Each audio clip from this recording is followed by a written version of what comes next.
Our next guest is Geoff Pallay. Geoff is one of our Ballotpedia all-stars, as I like to call them. You know, Ballotpedia is probably our favorite website for political data and information, and we always refer you there for your political questions. And periodically, we have guests from the staff. Geoff is the Director of Strategic Projects at Ballotpedia. And today we're going to continue a discussion we started with Geoff a few months back, and we've had, the same topic throughout, where we're trying to get our hands around the notion that most of the political offices just aren't competitive anymore. The incumbents are winning well north of 90% of every race. And there are a lot of reasons for them, but at Ballotpedia in particular, they have their handle on the statistics, they got their pulse on what's going on. So we thought we'd pick up again with Geoff today and gain some new insights on where this topic's headed and what their data has been showing them of late. So Geoff, welcome back to None of the Above. Thanks, Steve. It's a pleasure to be back on the show again. How's life in South Carolina? It's good. Recently moved down here. It's hot, it's warm, but it's great. It's what we were looking for, so we're pretty happy. And you got your new title, Director of Strategic Projects. I love that title. What does it mean? That's right. Thanks. Yeah, what I'm really working on doing right now is engaging with external organizations and partnerships, and extending our hand out to see how we can coordinate and work with other organizations to further educate voters and connect them to politics and really help them understand the situation of things right now. Well, you guys are always in the forefront with great ideas, and I'm sure this will be another one of your great ideas, so congratulations. Thanks. Now we talked a few months ago, and I didn't do my homework today. I should have gone back and watched our old interview, but if I remember correctly, you were predicting at that time that at the congressional level, we were going to have less than 40 competitive seats in the November election, something like that. Yeah, that's right. And right now, we've actually reassessed that figure, and it's down to 26. 26. Is how many we think will be actually legitimately competitive come November. Out of 435, so what, less than roughly 5%? Yeah, it's an extremely low percentage of the actual U.S. House races. Were you surprised? Were some of your thinking impacted by how the primaries played out, or what has changed your thinking to drive the number down even further? Sometimes it just depends on the types of candidates that enter races, whether certain incumbents actually drop out of a race or not, and then how are the campaign finance reports coming in? Are certain candidates raising a good deal of money that might make a race competitive, or is it quite clear that a challenger has insufficient funds and so it's unlikely to be more competitive? So there are a variety of factors. The primaries this year, I think, to us seem to be fairly unsurprising and sort of anticlimactic. There weren't a large number of upsets or surprises like in prior years. No, Eric Cantor's race, was that an upset, or did you guys see that coming? That would be the one situation I think that caught a lot of people off guard, is Eric Cantor losing in Virginia. Yeah.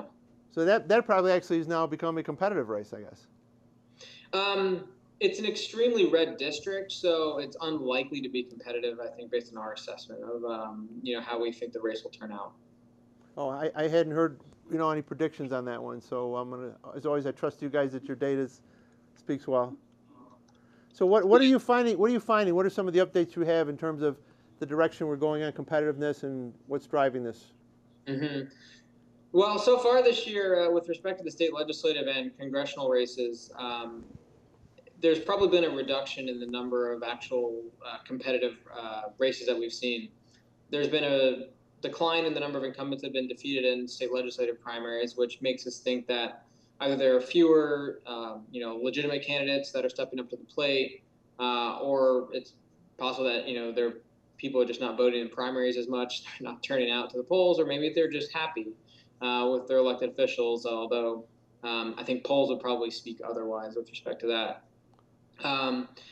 It's also possible that just the general ballot access laws are reducing and restricting the number of candidates that are actually making their way onto the ballot.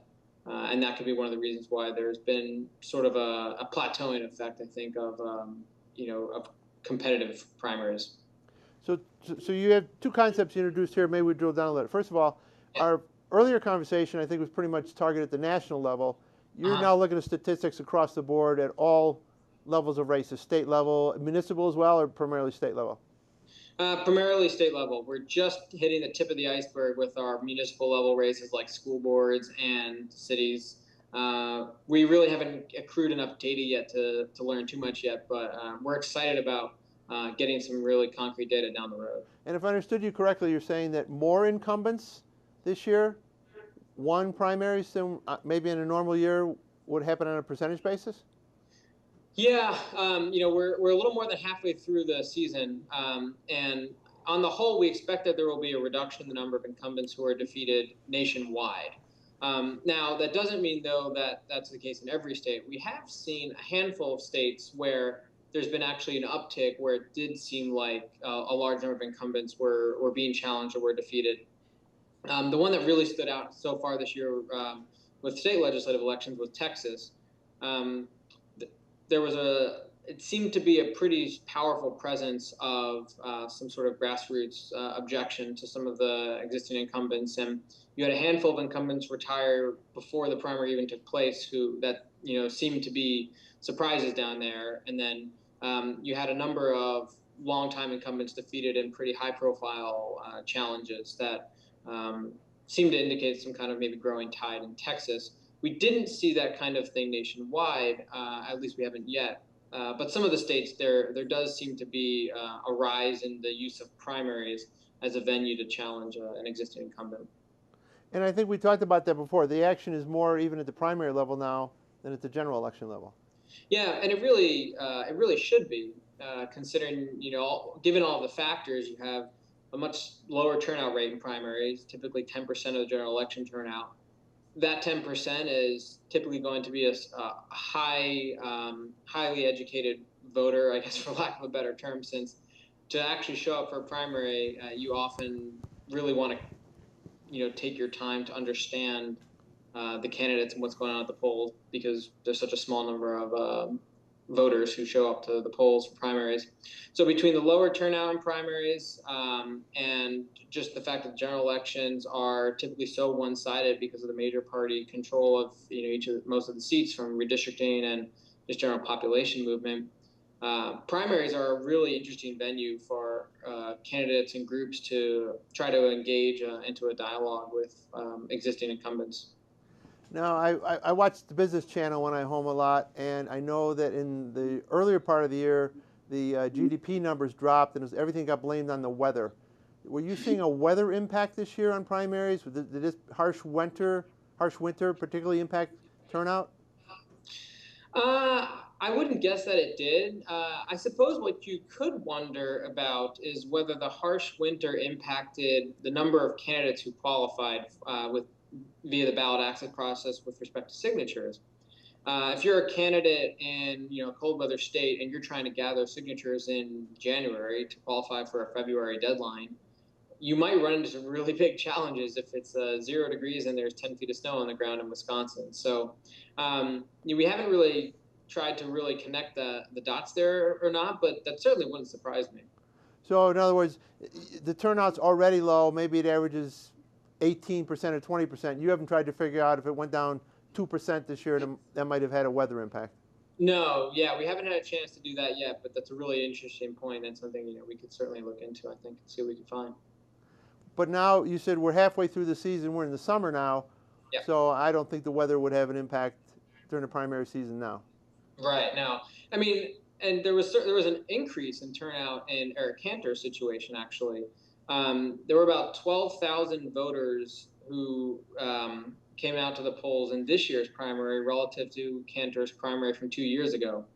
You could certainly make the case that those additional voters were pretty much the difference between him winning re-election and potentially continuing on his track toward possibly making a run for Speaker of the House, to suddenly he's now going to be out of a job come November and probably moving into some kind of leadership position, one would guess, within the party.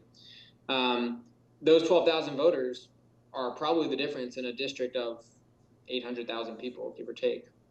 But that election's an outlier. You're not seeing the same interest anywhere else. That's right. I mean, I think that's probably going to be the outlier this year. Whether or not that is a sign of things to come in subsequent elections remains to be seen. But it's certainly not an indication of a trend from any other districts in this year's election. Are you seeing movements in any states to tinker with the primary process? Yeah, there's a number of states that are exploring, some different approaches to it. I know Mississippi has been discussing changing their open and closed primary system, particularly on the heels of the U.S. Senate primary this year that went to a runoff. A number of states are exploring top two, particularly Oregon out in the Northwest is considering a ballot measure to do that. I think it was Montana or Idaho was trying to also tinker with their primary process with respect to whether they're an open primary where voters of either party and any party can vote in whichever primary they want, and potentially move to a closed primary where you have to be registered for that political party in order to cast a ballot in that particular primary. Virginia, for example, had an open primary system. There was some talk and theory that that was one of the reasons why Cantor lost, that there might have been Democrats crossing over to vote in a Republican primary. Most of the analysis, I think, so far shown that that's not really the case, that wasn't really the make or break in that race this year. Now, before we started the show today, you and I were talking. I mentioned U.S. Senator Chuck Schumer has an op-ed in the New York Times where he's suggesting what this top two, is that what it's called? Yeah, honestly, it can have a number of different names: top two, blanket primary, jungle primary. But I think top two is really the best way to describe it. But whether it's top two, open, closed, there's any number of primary systems. Are you seeing any one type of system that is doing better in terms of turnout? That's a really good question, and that's something that we can probably take a look at deeper and study whether one of those primary systems does influence turnout at a greater level. We haven't seen that to be the case yet. Top two right now is really only used in California, Louisiana, and Washington. California is very young and recent. Louisiana has sort of a modified top two system in that the primary can actually be, the official election, because if you win the primary with 50%, there is no general election at all. So Louisiana is kind of an outlier there. But that would be a worthwhile case study, I think, to try to delve into. How does turnout compare, say, in California this year versus, say, 2010 when they did not have the top two system? I think you're onto something with that. Because the theory here, again, is if incumbents are winning all the elections, and if the primary is where the game's going to be played, and we know that turnout is clearly an issue related to primaries, one of the things you would think would help fix the system, if fix is the right term, is to drive turnout. Yeah. But we don't have the silver bullet for turnout driving yet, right? Right. Yeah, well, we know one thing that probably hurts turnout, and that's something that New York has unfortunately been going through right now, which is multiple different primary dates. New York, for the last two election cycles, has had a different primary date for its state legislative elections and a different primary date for its congressional primary elections. No, I had no idea. That's definitely a recipe for disaster. Yeah. Essentially what happened was a federal judge declared that New York's primary date in September was in violation of the Federal HAVA Act, which relates to essentially getting absentee ballots to overseas residents and military personnel. So the judge required that the federal primary be moved to June. The judge was very specific and clear that their recommendation was that the state legislature also move its primary to be in conjunction with the federal primary in June to avoid voter confusion. But it seemed the state legislature chose to stick with September instead. Now, I know we could talk about this topic for hours, and we're going to come to the close of our time here. But let me open a topic that I probably shouldn't, because we won't have enough time. But as the campaign finance laws have changed, and in other words, Citizens United, I think, was only through one cycle. Now we're in the second cycle of that. We've had some other decisions. Are you sensing any of the campaign finance law changes having an impact on lack of competitiveness that you can tie out statistically?